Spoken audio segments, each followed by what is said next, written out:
এই যে আমার তরকারির ফাইনাল অবস্থা, চুলাটা বন্ধ করে দিছি আমি। আসসালামু আলাইকুম, সবাই কেমন আছেন? আশা করি সবাই ভালো আছেন। এইদিকে কিন্তু আমি রুই মাছ নিয়ে নিছি। আজকে রুই মাছের তরকারি রান্না করবো, একটাই তরকারি, শুধু রুই মাছের তরকারি। এখন এগুলা বাইজানি, হলুদ লবণ মাইখা। আর এখানে কিন্তু সিম আর আলু কেটে নিছি। এই সিম আর আলু দিয়ে কিন্তু মাছটা রান্না করবো। আগে তো বাইজানি তো হইব নাকি, আগে এখন বাইজানি। মাছের ভিতর লবণ আর হলুদ আমি দিয়ে দিছি। এখন ভালোভাবে মাছগুলা মাইখা নিব। মাছগুলো মাখা হয়ে গেছে। আর এই যে মাছের তেল, এই তেল কিন্তু খুবই উপকারী, মাছের তেল খুবই উপকারী।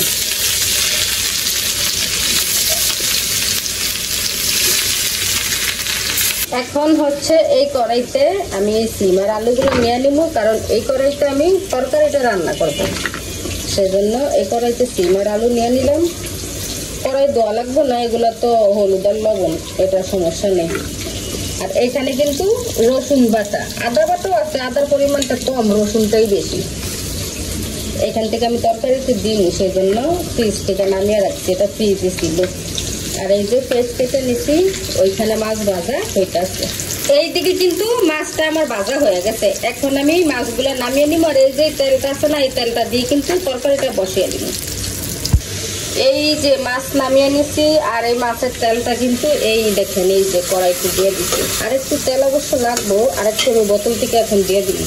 পেঁয়াজটা কিন্তু আমি মোটামুটি ভাজা নিছি। এখন হচ্ছে যে একটু মশলা দিয়ে দিব এখান থেকে। মশলা দিয়ে মশলাটাও কিন্তু এই পেঁয়াজের সাথে 3-4 মিনিট ভাজা ভাজা করে নেব।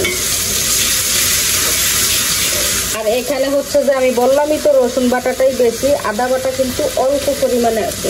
মাছের তরকারিতে দেওয়ার জন্য আমি করছি তো, আদা একবার অল্প দিছি, আর রসুন বাটাটাই বেশি দিছি, মানে রসুনটাই বেশি দিছি ব্লান্ডার করার সময়।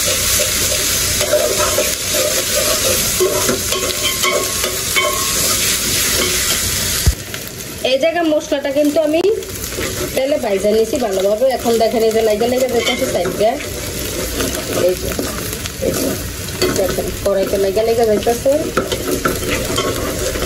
এখন হচ্ছে যে একটু পানি দিয়ে দিব, অল্প পরিমাণে একটু পানি দিয়ে। তারপরে হচ্ছে যে হলুদ, লবণ, মরিচের গুঁড়া, ধনিয়ার গুঁড়া দিয়ে দিচ্ছি। এখন তো মশলাটা ভালোভাবে কষাইতে হইবে, একবারে এমন কষামো উপর দিয়ে তেল বাইসা দিকে, এরকম ভাবে কষাইতে হইবে। কিন্তু এইদিকে আমার ভাতও কিন্তু হয়ে গেছে, ভাতটা ঠিকা দিতে হইব। মশলাটা ভালো করে আগে কষিয়ে দিই। মশলাটা আমার ভালোভাবে কষানো হয়ে গেছে গা। এই যে দেখতেই পাচ্ছেন, দেখেন তেলটা সব উপরে বাইসা গেছে। এখন দিয়ে দিব সিম আর আলু, সাথে কিন্তু একটু পানিও আছে, মানে তরকারির নিচে একটু পানি রাখছি আমি, মানে এটা এখন কষানোর জন্য পানিটা লাগবে। এখন চুলার আঁচটা মিডিয়াম রাখা ভালো করে কিন্তু এই তরকারিটা আমি কষাবো। এইদিকে কিন্তু সিম আর আলুটা কষানো হয়ে গেছে যে আমার, এটা কিন্তু আমি 6-7 মিনিট কষাইছি। এখন দিয়ে দিব জল। আর কষানোর ভিতরে কিন্তু আমার তরকারিটা সিদ্ধ হয়ে গেছে, সিমগুলো সিদ্ধ হয়ে গেছে, তরকারিটা বলক এসে পড়ছে। আর আপনারা কিন্তু এই যে সিম এরকম আস্তা রান্না করলে অবশ্যই সিমগুলো কিন্তু সেট করে নেবেন। আমি কিন্তু সবগুলো সিম সেট করে নিছি, কারণ সিমের ভিতরে কিন্তু পোকা থাকে। সবগুলো সিম কিন্তু আমি দেখে নিছি।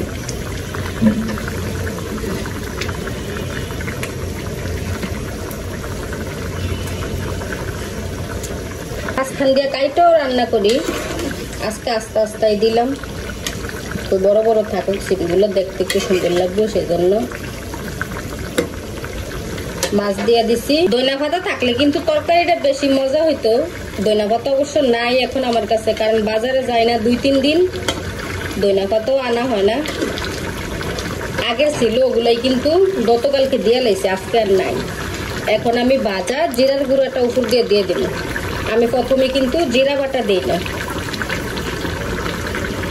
এখন জিরার গুঁড়া দিয়ে দিতেছি উপর দিয়ে। জিরার গুঁড়া দেওয়ার পরে এটা কিন্তু আমি আরো কিছুক্ষণ রান্না করবো, আর একটু ঝোল কমাবো। এখন কিন্তু তরকারিটা আমার হয়ে গেছে, এই দেখেন অনেকটা ঘন হয়ে গেছে তরকারি। এখন কিন্তু আমি চুলাটা বন্ধ করে দেব।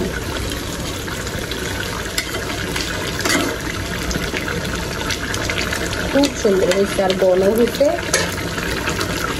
এই যে আমার তরকারির ফাইনাল অবস্থা, চুলাটা বন্ধ করে দিছি আমি। দেখতে কিন্তু মাশাআল্লাহ খুবই সুন্দর হয়েছে। আর এইভাবে সিমের তরকারি রান্না করলে আমার কাছে ভালো লাগে। তো কেমন হয়েছে অবশ্যই বলবেন। সবাই ভালো থাকবেন, সুস্থ থাকবেন। আল্লাহ হাফেজ।